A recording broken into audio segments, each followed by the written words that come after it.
ఆగ్నేయ నైరుతి బంగాళాఖాతంలో బలమైన ద్రోణి అయితే కొనసాగుతుంది. దీని ప్రభావంతో ఏపీ మరియు తెలంగాణలో మోస్తరు వర్షాలు అయితే పడనున్నాయి.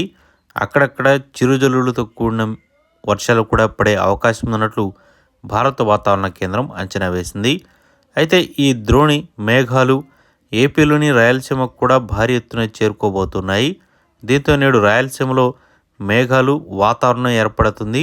అయితే ఏపీ తెలంగాణ నేడు వర్షాలు కురిసే అవకాశం అంతంత మాత్రమే ఉన్నట్లు పేర్కొనింది. ఇక శాటిలైట్స్ లైవ్ అంచనా ప్రకారం నేడు 2 తెలుగు రాష్ట్రాల్లో మేఘాలు వస్తూ పోతుంటాయి. తెలంగాణ కంటే ఏపీలో ఎక్కువగా మేఘాలు అయితే ఉంటాయి. తెలంగాణలో చలి తీవ్రత పెరిగే అవకాశం కనిపిస్తుంది. ఇక బంగాళాఖాతంలో గంటకు 35 కిలోమీటర్ల వేగంతో గాలులైతే ఏపీ తెలంగాణ వైపు వీస్తున్నట్లు, ఏపీలో 12 కిలోమీటర్లు, తెలంగాణలో 10 కిలోమీటర్ల వేగంతో గాలులు వీస్తాయని అధికారులు అయితే చెప్తున్నారన్నమాట.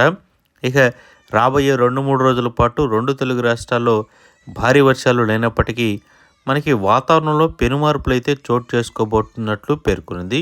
రోజు రోజుకి ఉష్ణోగ్రతలు అనేవి పడిపోతున్నట్లు, అదేవిధంగా తెలంగాణలో అయితే ఈ 4 జిల్లాలకు ఎల్లో అలర్ట్ని అయితే జారీ చేసింది.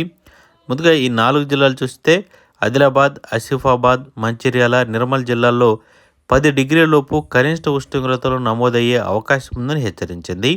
ఆయా జిల్లాల్లో అక్కడక్కడ చలిగాలులు వీస్తాయని కూడా పేర్కొనింది.